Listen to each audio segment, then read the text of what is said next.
उद्धव ठाकरे परदेशात असताना चंद्रहार पाटलांनी घेतली एकनाथ शिंदेंची भेट। चंद्रहार पाटलांच्या भेटीमुळे राजकीय चर्चेला उधाण। भाजपचे राष्ट्रीय अध्यक्ष जे.पी. नड्डा पुणे दौऱ्यावर। दौऱ्यादरम्यान घेतलं दगडूशेठ हलवाई गणपतीचे दर्शन। राज्यात उन्हाचा पारा चढाच। बहुतांश जिल्ह्यातील पारा हा 40शी पार। अकोला चंद्रपुरात तापमान 45 अंशांच्या पुढे। 10वी-12वीच्या परीक्षेचा निकाल मे महिन्याच्या पहिल्या आठवड्यात 12वीचा तर दुसऱ्या आठवड्यात 10वीचा निकाल लागणार। नाशिकच्या मालेगावात 7 ठिकाणी ईडीचे छापे। बोगस जन्मदाखल्यांप्रकरणी कारवाई। मनपाच्या 1 अधिकारी आणि 2 कर्मचाऱ्यांच्या घरांची झडती।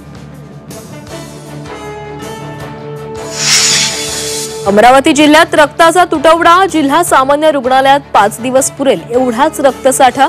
नागरिकांना रक्तदान करण्याचं आवाहन।